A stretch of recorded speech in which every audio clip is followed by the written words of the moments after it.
ஓம் கஜானனம் பூதகணாதிசேவிதம் கபித்தஜம்பு பலஜாரபஜ்ஜிதம் உமாசுதம் சோக விநாசகாரணம் நமாமி விக்னேஸ்வர பாதபங்கஜம். வணக்கம், நான் உங்கள் அஸ்தூரம். விருச்சிக லக்னதாரர்களுக்கு விருச்சிக லக்ன அதிபதி செவ்வாய் பகவான் 6-8-12 மறைந்தால் என்ன மாதிரியான பலன்களை அந்த ஜாதகர் பெறுவார் அப்படிங்கிறத பற்றி தான் நாம் இந்த பதிவில் பார்க்க போகிறோம். ஒருத்தர் விருச்சிக லக்னம் அப்படின்னு எடுத்துக்கலாம். விருச்சிக லக்னத்தில் பிறந்திருக்கிறார். அந்த விருச்சிக லக்னத்திற்கு அதிபதி யாருன்னு பார்த்தீங்கன்னா செவ்வாய் பகவான். மேஷ லக்னத்திற்கும் விருச்சிக லக்னத்திற்கும் அதிபதி செவ்வாய் பகவான். அந்த செவ்வாய் 6ஆம் இடமான மேசத்திலே அவரது சொந்த வீட்டிலே போய் அமர்ந்திருக்கிறார், அல்லது 8ஆம் வீடான மிதுனத்தில் போய் புதனுடைய வீட்டில் போய் செவ்வாய் உட்கார்ந்திருக்கிறார், அல்லது 12ஆம் இடமான விருச்சிக லக்னத்திற்கு 12ஆம் இடமான துலாம் ராசியிலே போய் சுக்கிரனுடைய வீட்டில் போய் செவ்வாய் அமர்ந்திருக்கிறார். இவ்வாறாக விருச்சிக லக்னத்திற்கு அதிபதி செவ்வாய் பகவான் 6-8-12 அமர்ந்தால் என்ன மாதிரியான பலன்களை அந்த ஜாதகர் அடைவார் அப்படிங்கிறத நாம் இந்த பதிவில் பார்க்க போகிறோம். பொதுவாக பார்த்திங்கன்னா விருச்சிக லக்னத்திற்கு 6ஆம் இடம் மேஷம். மேஷம் செவ்வாயின் வீடு. ஒரு கிரகம் 6ஆம் இடத்திலோ 8ஆம் இடத்திலோ 12ஆம் இடத்திலோ இருந்து ஆட்சி உச்சம் பெற்றாலோ அல்லது ஆட்சி உச்சம் பெற்ற கிரகத்துடன் சேர்ந்திருந்தாலோ அந்த கிரகத்திற்கு மறைவு ஸ்தானம் இல்லை அப்படின்னு சொல்லப்பட்டிருக்கு. அப்படி பார்க்கையில் விருச்சிக லக்னத்திற்கு 6ஆம் இடமான மேசராசி செவ்வாயின் வீடல்லவா, அங்கே போய் செவ்வாய் பகவான் ஆட்சி பெற்று வலுவாக உட்கார்ந்துருக்கிறார். அப்போ அது மறைவு ஸ்தானமா அப்படின்னு பார்த்தீங்கன்னா மறைவு ஸ்தானம் இல்லை, கிடையாது அப்படின்னு நாம் எடுத்துக்கலாம். சரிங்க, அங்கே போய் அந்த 6ஆம் இடத்துல போய் செவ்வாய் உட்காந்துருக்கிறார். அப்போ என்ன மாதிரி இருக்கும் அப்படின்னா 6ஆம் இடம் ருணரோக சத்துருவு, கடன் பிரச்சனை இருக்குமா, மருத்துவ செலவு இருக்குமா, எதிரிகள் தொந்தரவுகள் இருக்குமா அப்படின்னு கேட்டிங்கன்னா அதுதான் இல்லை. இந்த மூன்றுமே அவருக்கு இருக்காது. இவர் கடன் கொடுத்து வாங்குவார், கடன் யாரிடமும் வாங்க மாட்டார். 6ஆம் இடம் என்பது ருணரோக சத்துரு. ருணம் என்றால் கடன், ரோகம் என்றால் வியாதி, சத்துரு என்றால் எதிரி. இந்த மூணுமே இவங்களுக்கு இருக்காது. விருச்சிக லக்னதாரர்களுக்கு 6ஆம் இடமான மேசத்தில் போய் செவ்வாய் அமர்ந்திருந்தால் இவர் கடன் கொடுத்து உதவுவார், எல்லாருக்கும் வட்டி கொடுத்து வாங்குவார். கடன் வாங்கியிருந்தாலும் அந்த கடனை பற்றி அவங்க கவலையே பட மாட்டாங்க. அந்த பணம் வருதில்ல, இன்னும் 3 மாதம் கழிச்சு அதை அப்படியே வாங்கி அடைச்சிடலாம் அப்படின்னு ஒரு அசட்டு தைரியத்தில் இருப்பாங்க. அதே மாதிரி அந்த இவங்களுக்கு ஒரு வர வேண்டிய பணமும் வந்துடும். அந்த கடனை அடைச்சிட்டு ஈஸியாக கடன் பிரச்சனையிலேருந்து வெளியே வந்துடுவாங்க. அதே மாதிரி மருத்துவ செலவு இருக்குமா? இருக்கும், ஆனால் கட்டுக்குள் இருக்கும். சின்ன சின்ன மருத்துவ செலவுகள் இருக்கும், அதையெல்லாம் தாங்கி வந்துடுவாங்க. எதிரிகள் தொந்தரவுகள் இருக்குமா அப்படின்னா எதிரிகள் தொந்தரவுகள் இருக்கும், ஆனால் இவர்கள் முன்னாடி எதிரிகள் நிற்க முடியாது. எதிரிகள் வலுவளர்ந்து அவங்க ஓடி போயிடுவாங்க, இவங்க ஜெயிச்சிருவாங்க.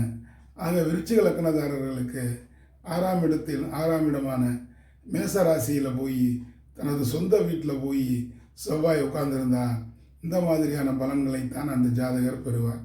சரிங்க, மேச லக்னத்திற்கு 8ஆம் இடம் புதனுடைய வீடு, மிதுன ராசி. அங்கே போய் செவ்வாய் உட்காந்துட்டார். பொதுவாக பெண்களுக்கு 8ஆம் இடத்தில் செவ்வாய் அமரக்கூடாது. 8ஆம் இடம் என்பது மாங்கல்ய ஸ்தானம். அங்கே ஆனி மாதம் பிறந்து சூரியனும் சேர்ந்துட்டால் செங்கதிரோனும் செய்யும் எவ்விடத்தில் நின்றாலும் செழிப்புக்கள் குறைவு அப்படிங்கிறாங்க. செங்கதிரோனும் செவ்வாயும் எவ்விடத்தில் நின்றாலும் மங்கையவள் வாலிப வயதில் நூல் இழப்பாள் அப்படின்னா ஒரு சில புத்தகங்கள் சொல்லியிருக்கு. குரு பார்க்க விளக்கு. ஆக பெண்களுக்கு 8ஆம் இடம் என்பது மாங்கல்ய ஸ்தானம், 7ஆம் இடம் என்பது கணவன் ஸ்தானம். இங்கே 8ல் போய் மிதுனத்தில் போய் செவ்வாய் உட்கார்ந்துருக்கிறார். மாங்கல்ய பலம் இல்லையா அப்படின்லாம் பொதுப்படையாக சொல்லிட முடியாது. குரு அந்த இடத்த பார்த்துட்டார். லக்ன சுபர் என்று சொல்லக்கூடிய, அதாவது 7-8 7-8-9 சந்திரன் பார்த்துட்டார். அல்லது சந்திரனுடன் சேர்ந்து இருக்கிறார் அப்படின்னாலுமே இதெல்லாம் அடிபட்டு போயிடும். அங்கே செவ்வாய் 8ஆம் வீடு மறைவு இல்லைன்னு சொல்லிடலாம். ஆனால் செவ்வாய் தனித்திருந்தாலோ சூரியன் செவ்வாய் சேர்ந்திருந்தாலோ அது பெண் ஜாதகமாக இருந்தால் பொருத்தம் பார்க்கும் பொழுது மிக மிக கவனமாக பார்த்து முடிக்க வேண்டும். ஏனென்றால் பெண்களுக்கு 8ஆம் இடம் மாங்கல்ய ஸ்தானம், தாலி பாக்கியத்தை பற்றி சொல்லக்கூடியது.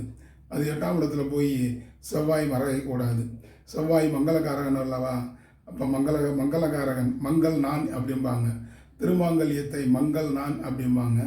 ஆகையால் அந்த மங்களகரமான மங்களகாரகன் செவ்வாய் 8ஆம் இடத்தில் போய் மறையக்கூடாது. அப்படி மறைந்தால் செல்வப்புகள் குறைவு.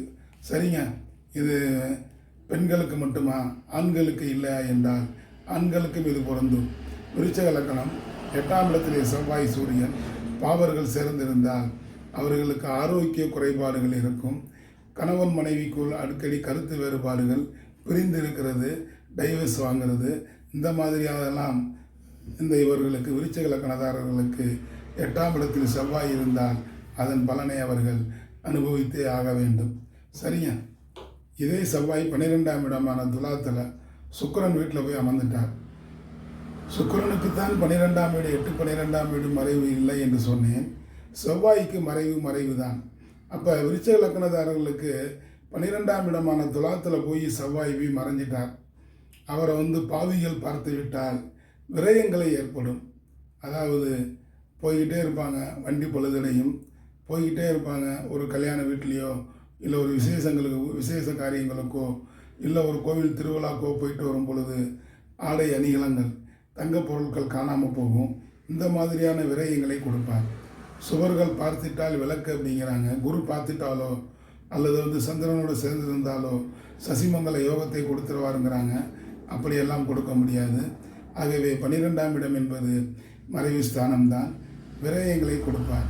அந்த விரயங்களை சுப விரயங்களாக ஆக்கிக் கொள்வது இவர்களுடைய சாமர்த்தியத்தனம் அப்படின்னே சொல்லிடலாம். ஒரு நிமிஷம் போட்டிருக்கு, ஒரு நிமிஷம். ஆகவே இந்த 12ஆம் இடம் என்பது விரயஸ்தானம், விரயத்தை கொடுத்தே ஆகும்.